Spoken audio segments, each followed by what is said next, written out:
अस्सलामुअलैकुम नाज़रीन और सामीन, आज आपको ज़ीरो साइज़ बछड़े, कट्टे, कट्टियाँ, बछड़ियाँ इंशाल्लाह इस वीडियो में मुकम्मल दिखाई जाएंगी। लेकिन वीडियो में आगे बढ़ने से पहले मेरी आप तमाम दोस्तों से रिक्वेस्ट है कि अगर आपने हमारे चैनल को अभी तक सब्सक्राइब नहीं किया तो ज़रूर सब्सक्राइब कर लें, क्योंकि इसमें हमारे साथ साथ आपका भी फ़ायदा, हमारी वीडियोस आपको मिलती रहेंगी। दोस्तों, वीडियो का आगाज़ यहीं से करते हैं, इस एरिया से जहां पे चंद बछड़ियां, बछड़े मंडी की जीनत बने हुए हैं। नाज़रीन और सामीन, ये बछड़े इंसान की ऐसा समझ लें कि एक लालच का नतीजा भी हैं और किसी गरीब को रोज़ी करने का भी ये ज़रिया बने हुए हैं। नाज़रीन, आप स्क्रीन पर देख रहे हैं कैसे खूबसूरत बछड़े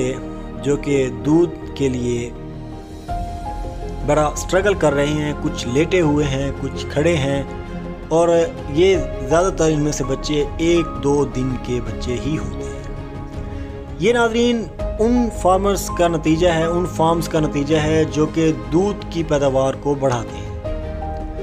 वो बछड़े जो कि मेल होते हैं, इनको इनकी मादाओं से अलग किया जाता है ताकि उनका मुकम्मल दूध हासिल कर सकें।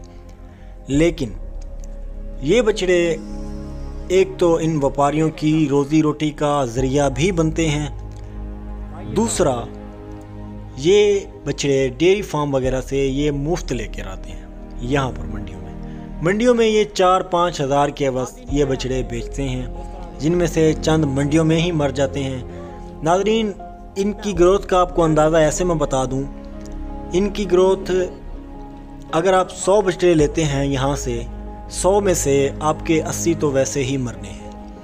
अब 4-5 हज़ार का ये एक बछड़ा मिल रहा है, अब 100 जैसे कि आप ले लेते हैं, 80-90 बछड़ा तो आपका मरना ही मरना है। जब पल कर ये एक बछड़ा भी बड़ा हो जाता है, 100 में से 10 बछड़े भी निकल आते हैं, जो आपकी लागत आई है सारी लागत पे वो एक ही बछड़ा बिकता है। लिहाजा देखा जाए तो दूसरे एंगल से इसमें फ़ायदा भी बहुत ज़्यादा है, इसमें नुकसान भी बहुत ज़्यादा है। तो ये काम ज़रा सोच विचार के कीजिएगा। अगर थोड़ा सा पैगाम अच्छा लगा हो तो लाइक कर दें, कोई पैसे नहीं लगते। Thank you.